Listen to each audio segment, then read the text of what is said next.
Hello everyone, welcome back. Now let's talk about type 1 and type 2 error. So today we will discuss about what is type 1 and type 2 error, how to minimize them, which one is more costly, and also we will understand with the help of an example. So that's what we will be doing today. So yeah, let's start with what is type 1 and type 2 error. So type 1 error is when you reject your null hypothesis even though it is true and it is represented by alpha. Type 2 error is when you accept a null hypothesis even though it is false and it is represented by beta. And 1 minus beta is known as power of the test. Now we have seen in the previous section that based on alpha we decide whether to accept or reject null hypothesis. So if you set alpha to be very small, the chances of making type 2 error will increase, and if you set alpha to be high, then your chances of making type 1 error will increase. So there is a kind of trade-off, so we need to come up with a way how we can minimize both of them. So alpha is usually decided by you based on your use case, and usually type 1 errors are more costly. We will also understand it with an example when we look at the example.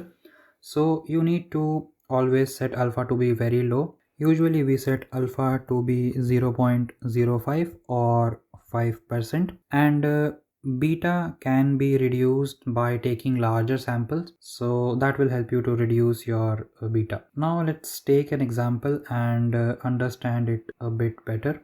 Let's consider a scenario where you see a job opening in your dream company. Let's try to perform a hypothesis test for this scenario.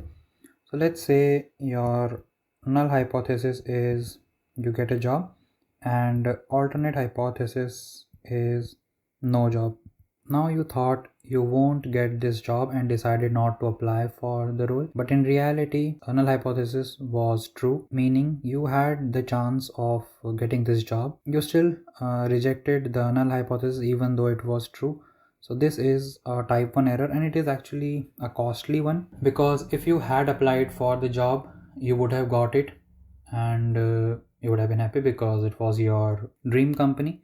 But then you decided not to apply and you rejected the null hypothesis even though it was true.